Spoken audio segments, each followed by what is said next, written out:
తెలంగాణను 5గురు కలిసి దోచుకున్నారని ఫైర్ అయ్యారు ఎంపీ చామల కిరణ్ కుమార్ రెడ్డి. కవిత బయటకు వచ్చి అవినీతి గురించి మాట్లాడారని దాన్ని స్వాగతిస్తున్నామని అన్నారు. ఇక అవినీతిపై సిబిఐకి వాంగ్మూలం ఇచ్చి కవిత చిత్తశుద్ధి నిరూపించుకోవాలని సూచించారు.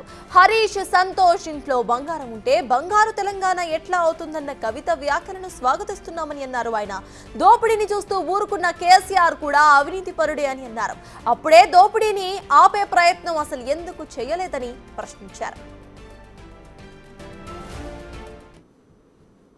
తప్పు జరిగింది, తప్పు మా వల్లనే జరిగింది. సరే, నీ పాత్ర ఉందో లేదో అది తర్వాత సంగతి.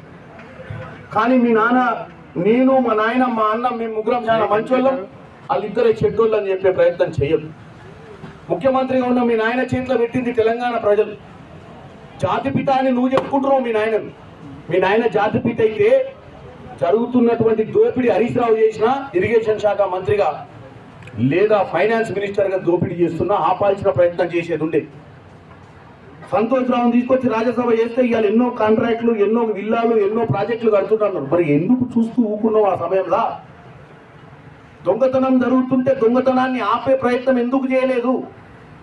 ఆ రోజే కనుక ఉద్యమ నాయకురాలిగా జాగృతిగా పెట్టి, ఒక జాగృతి అంటే ఏంది?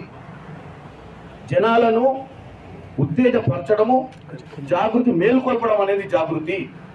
మరి దొంగతనం నీ ఇంట్లో జరుగుతుంటే, దొంగలు దోచుకుంటుంటే రాష్ట్రాన్ని నువ్వు ఉద్యమ సమయం నుంచి కష్టపడి తెలంగాణ ప్రజలకు మంచి చేయాలన్న ఆలోచన నీకుంటే ఆ రోజే ఎందుకు ఒక విజిల్ బ్లోయర్గా నువ్వు అయ్యాలని రోడ్డు ఎందుకు ఎక్కలేదు? దొంగతనం జరిగింది, దోపిడీ అయిపోయింది. రాష్ట్ర ప్రజలకు ఉన్నటువంటి ఆర్థిక ఇబ్బందులు, రాష్ట్రానికి ఉన్నటువంటి ఆర్థిక ఇబ్బందులలో ఉన్నప్పుడు వచ్చి స్టేట్మెంట్లు నీ రాజకీయ భవిష్యత్తు కోసం ఇస్తే నడవ.